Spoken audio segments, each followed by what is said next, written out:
Hi, this is Dr. Adam Weiss, and today we're going to talk about some of the research on bilingual and ESL programs, particularly their relative effectiveness compared to each other. A lot of this content will come if you're taking my class. You can reference this content in our Baker textbook from Baker chapters 11 through 12.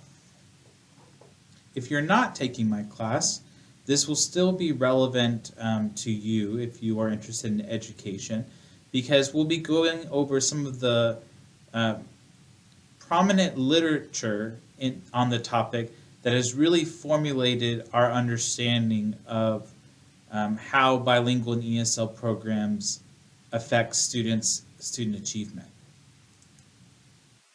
So let's begin by first reviewing some of the programs that we're going to be discussing today. So in a previous video, if you saw my video on the different types of bilingual and ESL programs, we grouped bilingual and ESL programs into two types: additive programs and subtractive programs. Additive bilingual programs are programs in which students learn both their native language and the second language, the majority language, and they learn both languages, or they learn their native language at least 50% of the time for at least 5 years. So they develop academic language proficiency in their native language while also learning the majority language. So in the case of the US, the majority language would be English. And the reason why we call it additive bilingual programs is because students are maintaining and developing academic language skills or grade level or age appropriate language skills in their native language, and they're adding on a second language, the majority language, English. There are two types of additive programs that we'll be discussing today, and these are also the most prominent additive or bilingual programs that we see in the United States. The first one is two-way dual language bilingual programs. The state of Texas, if you're going to be teaching in the state of Texas, or if you're interested in Texas education, the state of Texas calls this dual language immersion two-way. Either way, however you label it, it's the same type of program. So a two-way dual language bilingual program is where half the students are native minority language speakers, and then the other half of the students are native English speakers. So it's a heterogeneous classroom. So if you wanted to look at an example, what's very common in Texas, where I'm from, is half the class will be native Spanish speakers and half the class will be native English speakers. And so in two-way dual language programs, half of the day or half of the week is taught in the minority language, let's say Spanish, and then the other half of the day or week is taught in English. So it's 50-50, half minority language, half English in terms of instruction. Neither language is valued over the other, and both cultures are taught. And so one benefit of two-way dual language programs is that students, because they are being exposed to students from another language group, they can be partnered with students from another language group, and they can learn from their peers. And so there's not one language that becomes the dominant language in the classroom, because both students, both languages have equal preference, and both language partners are learning the other students' native language. A second type of additive bilingual program that's common in the United States are developmental bilingual programs. Another term for these in Texas are dual language programs one way, or dual language immersion programs one way. And in these types of programs, all of the students will be of the same native language background. They'll all speak a minority language and be dominant in the minority language. That's the language they'll speak at home. Let's say, for example, Spanish. So everyone in the class will have the same native language background, the minority language, and they'll be learning both the minority language, their native language in class, but also the majority language, English. And there's two types of developmental bilingual programs. There's the 50-50 model, where students starting in pre-K and kindergarten learn half the day in the minority language, let's say Spanish, and then half the day they learn in English. And then that continues all the way up until 6th grade. And so students are still developing academic language skills in both languages because they're learning the CALP, the Cognitive Academic Language Proficiency, the academic language, which takes 5 to 10 years. They'll learn that because they'll have around 8 years of exposure to both languages, the native language and English. The other form of developmental bilingual programs are the 90-10 model, and that would be where students learn primarily in their native language in pre-K and kindergarten, and then slowly more and more English is introduced to students. Those two are additive programs where students will develop academic language skills in both languages. On the other hand, there are other programs that we see in the United States that are subtractive programs.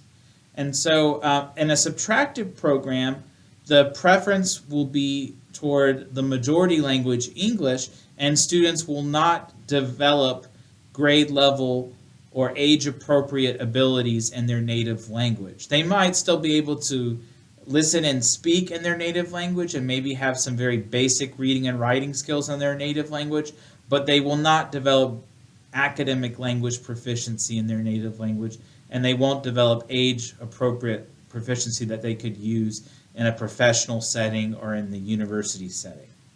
And so there's different types of subtractive programs. Most of them are ESL programs, which means they're taught almost all in English, but there is actually one bilingual program that is a subtractive program. We'll talk about that one last, so I'm actually going to skip that one until the end. But the 3 ESL programs, which are English as a Second Language programs, they're taught all in English, and the 3 most common ESL programs in the U.S., probably the most common is the Sheltered English ESL program.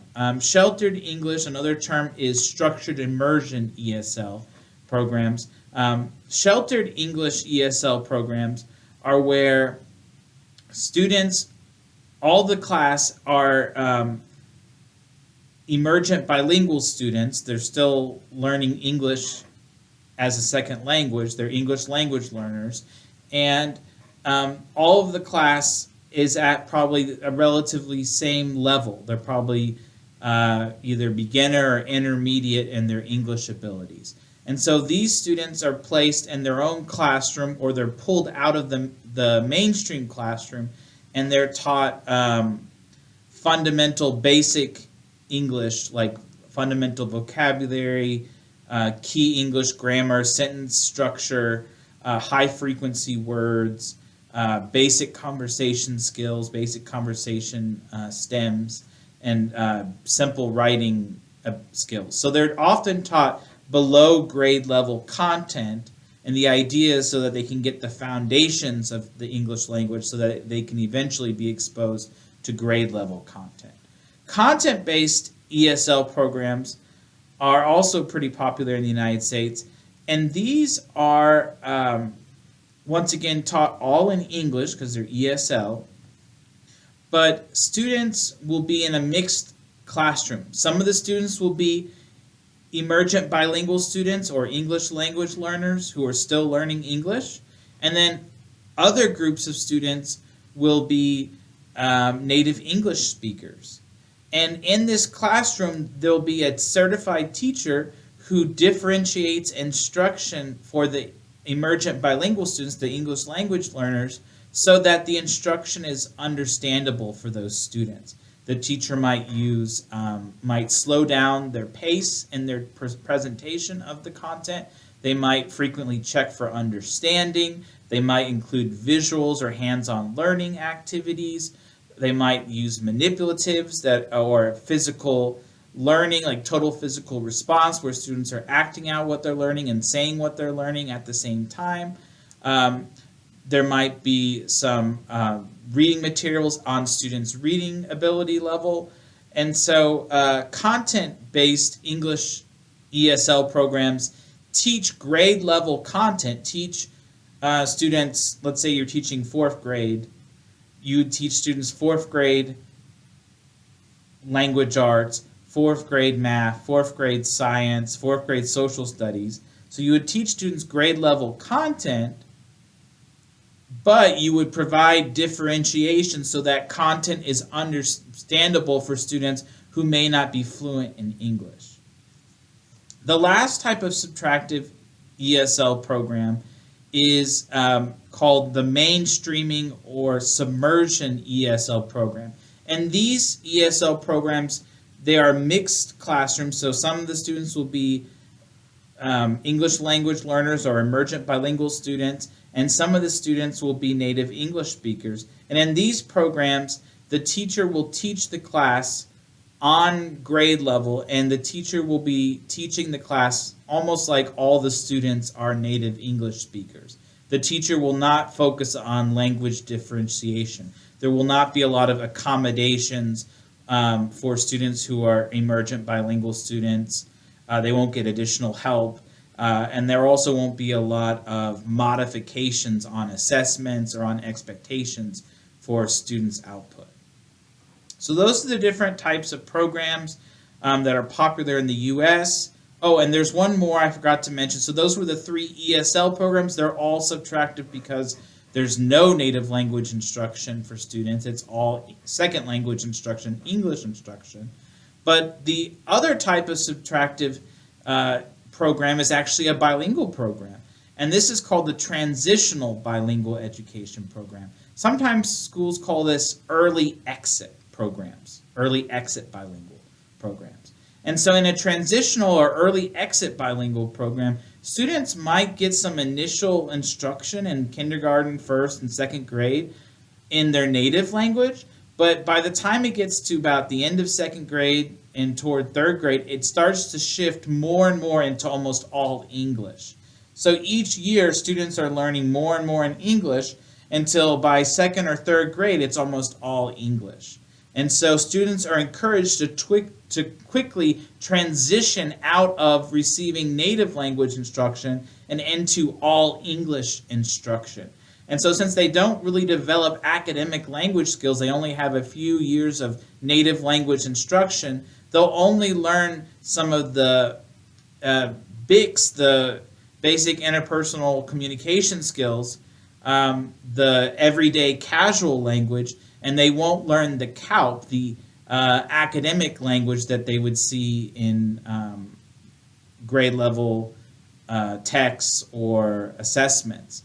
So they'll learn only the BICS in their native language, the informal language in their native language, and then they won't fully learn the academic language. So for this reason, they might still maintain their some basic abilities in their native language. They might be able to listen and speak and maybe read and write at like a 2nd grade level, but they won't be able to meaningfully communicate in a professional context or an academic university context in their native language. The emphasis will be placed primarily on English, and because English is so highly emphasized and encouraged over the native language, we call it subtractive because students could either lose their native language or they could lose their potential for becoming truly bilingual and fluent in their native language because they're emphasizing so much English. So those are the main programs in the United States.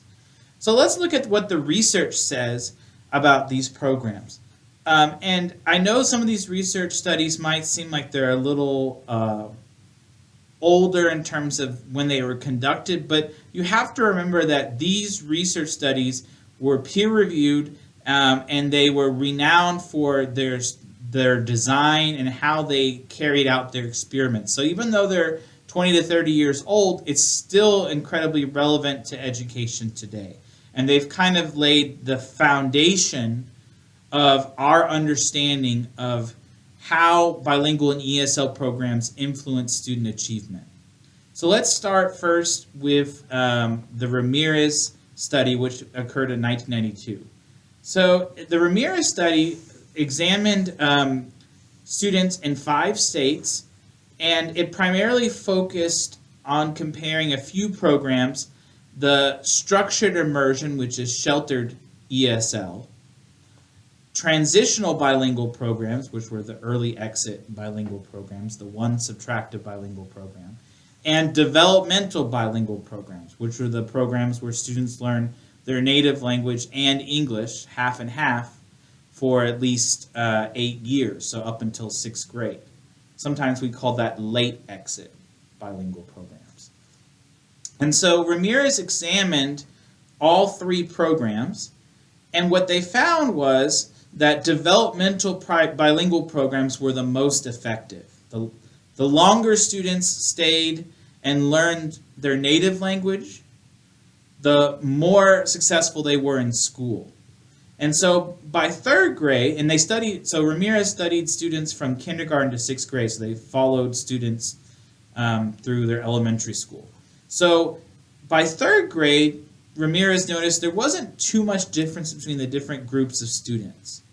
But by 6th grade, the students that had been exposed and taught their native language for 8 years by that time, 7 to 8 years, where they really fully have learned the academic language and their native language, did better in math, in English language arts. They had stronger English abilities, and they also had stronger English reading than students in other programs. So even though the developmental bilingual students received half the day in their native language and half the day in English, in this case I think it was Spanish, half the day in Spanish, half the day in English, so they technically received less overall hours of English instruction compared to students in an all-English ESL structured immersion sheltered ESL program, which is all English.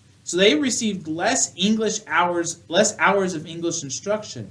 Yet those students did better on standardized tests in English, even though they had fewer hours of formal instruction in English. And the reason why was because they had a stronger native language abilities, and those skills transferred to their abilities in English.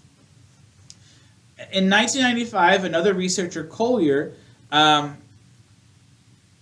reaffirmed much of what Ramirez found by identifying 4 factors of effective bilingual programs, or effective programs for students who are still learning English, emergent bilinguals. First of all, a program needed to be socially, culturally supportive. Students need to feel like their culture was encouraged and that socially they were welcomed into the classroom community and they felt respected and appreciated. Second, students had to have their native language developed at a high level. Third, students needed uninterrupted cognitive development. So by that, Collier implied that students would be taught content in a language they could understand from kindergarten all the way up to later in life in school, like 6th grade or later. The idea was that if you taught students in their native language for a few years and then quickly switched to English, students might get lost because they might not understand some of the content. So instead, it was important to teach content in students' native language all the way up through elementary school. However, students should still be exposed to a second language, the majority language English, but that exposure shouldn't just be simplistic, high-frequency words, everyday conversations, basic reading, but students should learn the second language English, but also be challenged intellectually. So they should have cognitively complex activities which requires their higher order thinking skills, where they're having to apply their knowledge into a new context, analyze or compare and contrast the ideas with other ideas they've learned previously, evaluate the meaningfulness of those ideas, or even create their own representation of the knowledge.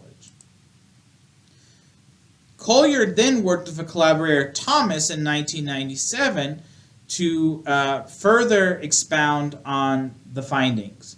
So Thomas and Collier found that the number one predictor of emergent bilingual students' success in school was the strength or the level of proficiency in their native language. Because of that, they argued that children or students should learn in their native language grade level content, math, science, social studies, and language arts, for as many years as possible in school. The minimum would be at least through 5th and 6th grade so that students could get that academic language. Similar to what Collier said in 1995, students should still be exposed to a second language, the majority language English, but and that content should not just be basic below grade level content. It should be content that students understand, but also challenging and intellectually stimulating and meaningful for students. In 2002, Thomas and Collier once again collaborated on a pretty pivotal, important study. This is when they actually compared, similar to the Ramirez study, different bilingual and ESL programs, and they looked at how students did in each program, and they looked at several different states. All of the students they followed were students that had been placed in different kinds of programs, and they had all entered school as emergent bilingual students. They were still developing their English ability. They had little to no English ability because they spoke a language other than English at home. And Thomas and Collier followed students throughout school. So let's look at some of these charts and look at and kind of discuss them. So on a 5th grade national achievement test, Thomas and Collier, and this was in English, Thomas and Collier looked at how students performed compared to the average native English speaker. So if students performed at 50 percentile, that means they performed like an average native English speaker. And Thomas and Collier looked at different programs, two-way bilingual programs, developmental bilingual programs, transitional, which is like early exit bilingual programs, and then English submersion mainstream. So the basically no support, all English programs. What they found was the only program where students scored above native English speakers was the two-way dual language programs, where students were in mixed language groups and they learned both the native language half the day and English half the day. So those programs, of all those 4 programs, the two-way bilingual programs were the most effective. And then on a separate study, they followed students who had been in 3 different programs, and they were all subtractive programs. The submersion mainstream ESL, where there's basically no differentiation or support for students. The ESL content classes, where students learn grade level content in English, and all in English, but they get some differentiation and some language support. And then transitional bilingual education, where they had some native language instruction for the first couple years of school. Well, these students, the transitional bilingual program, actually, even having a few years of native language instruction was enough to make students almost at average ability level, or compared to a native English speaker. So almost at, I guess you could think of it as like grade level of appropriateness or peer level appropriateness. So technically the best program would be a two-way bilingual program because they actually scored above the average student. But transitional, having even some native language instruction was beneficial. The more native language instruction, the better. Having 50-50 would have been ideal, but having even some native language instruction is better. Also, something interesting to note, ESL content classes were better, even though they weren't as that effective compared to bilingual programs. They were better than no support at all. No support at all English, teaching the class like everyone's a native English speaker, the submersion mainstream method was the least effective. Here's another graph that kind of shows something similar, that eventually the red line is the mainstream native English speakers.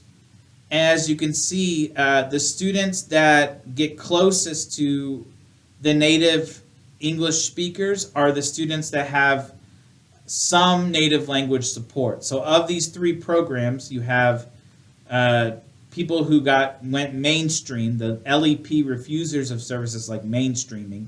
They did the worst. They didn't get any support. Those who got ESL content, so they learned in English grade level content, and they had some support. They did pretty well overall until later in their school career. But the group of these three groups that were studied, the best group was the group that had some native language support, transitional bilingual. They had almost equivalent scores to a native English speaker. And this once again shows that transitional, having some native language support, was better than all English, no native language instruction. And this is interesting because this test is in English. So even though the transitional bilingual students received less hours of English instruction because the first couple of years of school, kindergarten, first and second grade, they were learning a lot in their native language, even though they received less English instruction overall, they actually did better on an English standardized test, and that's because they had that foundation in their native language that they could transfer to their second language, English. And if you look here at, this is an interesting test because this compared students who were native Spanish speakers that learned in their native language, they received bilingual instruction, and this compares students who were native English speakers and received all English instruction.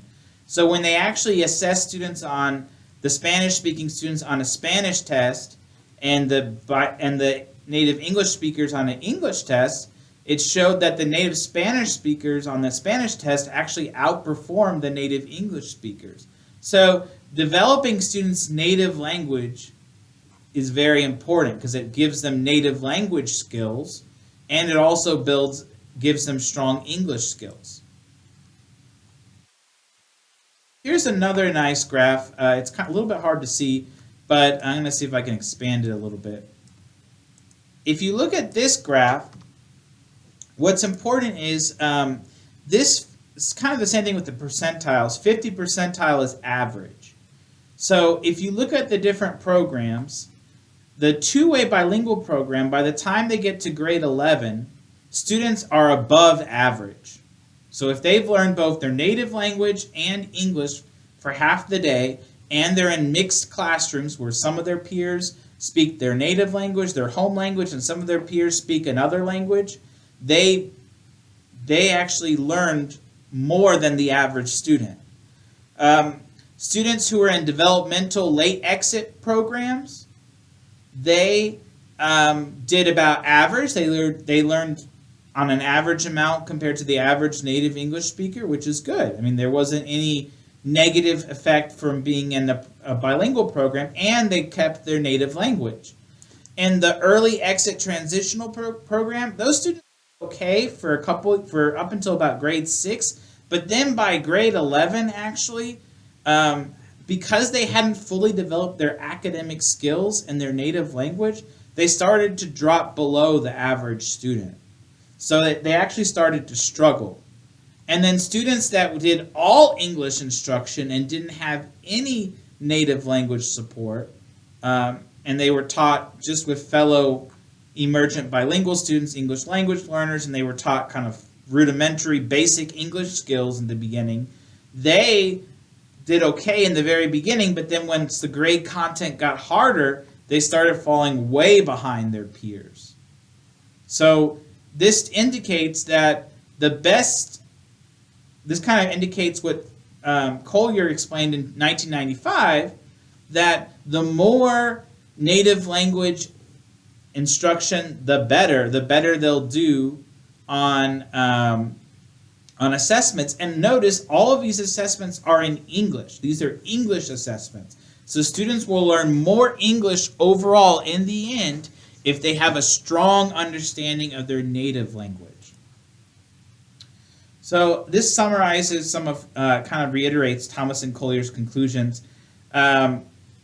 Students who learn in their native language get better results in English reading than a student who learned only in English all their career.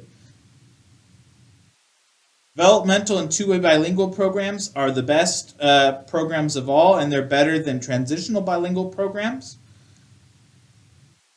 Overall, two-way dual language programs are probably the best for overall academics and English development, and that could possibly be because students are learning their native language, but they're also being partnered with someone who speaks the other language, and so they can't just only speak their native language.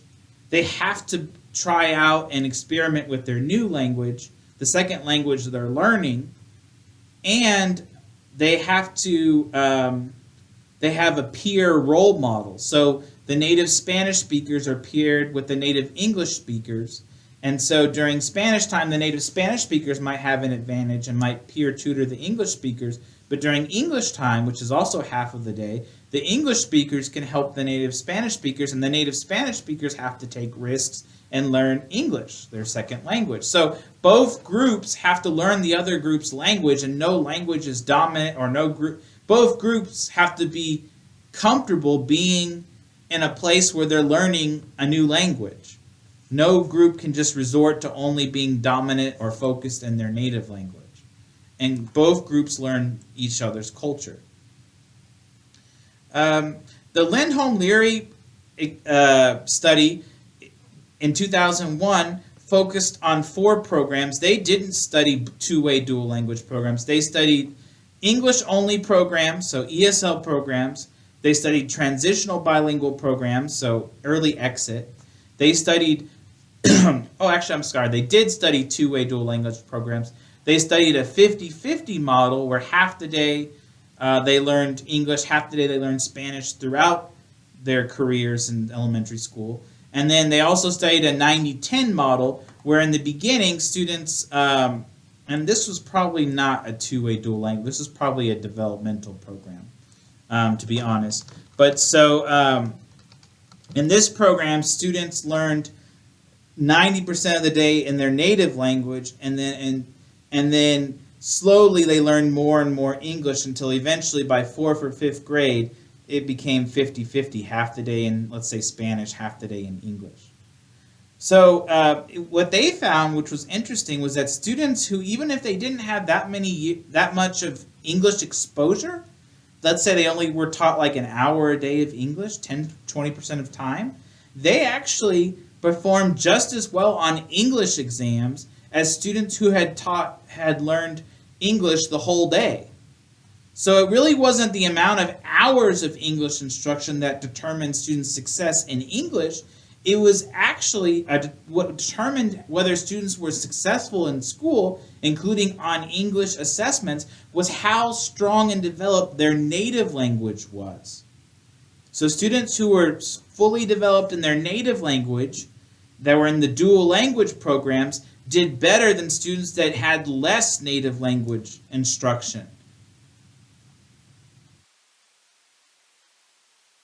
Euler and Eilers in 2002 studied ELL and native English speakers, so emergent bilingual students and native English speakers in two-way dual language programs they studied emergent bilingual and native English students that chose to be in a two-way dual language program that was a mixed language program, or students that chose to be in the English only program, the mainstream program, submersion, where there's no support. So what they found was the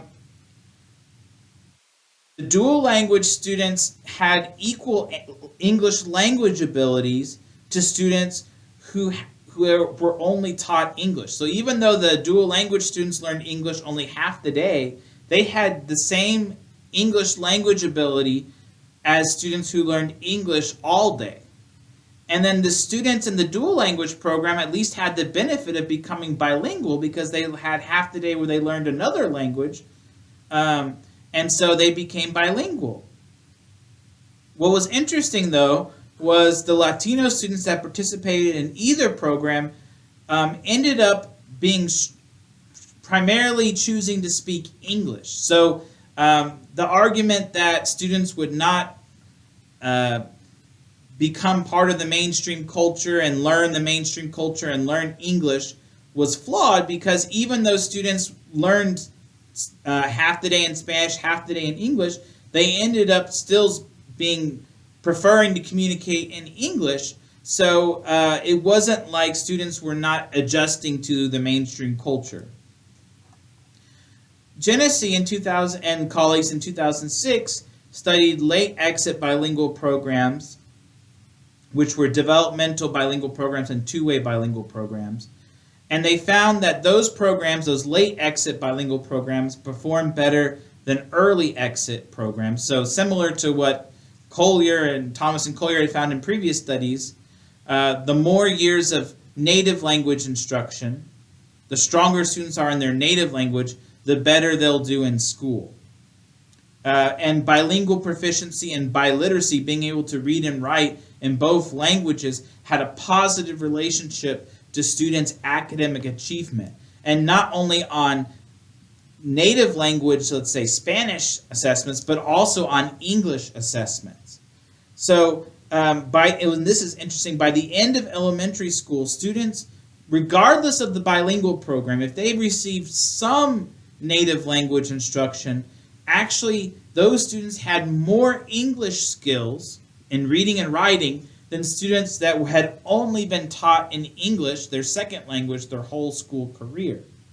So once again, it's important to develop students' native language so they have that foundation and they can transfer those skills to English, their second language. So another thing to think about is, and this is kind of something we can explore, is remember in a previous video we had discussed how in the late 1990s to early 2000s there was a movement to have English only in the schools, and this occurred in a couple states. For example, California, Arizona, and Massachusetts, all of those states during that time period banned bilingual education and required that students only be taught in English in school. So they serve as kind of a natural case study to see whether or not all English ESL programs are better than bilingual programs. So let's look at their results. So in California, the legislature did a review of all all English ESL programs, and what they found was that when they required students to only communicate and only learn in English and to not learn their native language in school, there's no evidence that students actually learned more English. Or there was no evidence that all English method actually improved students' academic scores or academic achievement. So, for example, in 2004-2005, so several years after this policy had been in place, still only 9% of students who were emergent bilinguals became reclassified as fluent in English. So, and that was nearly the same rate as before the English-only laws were passed.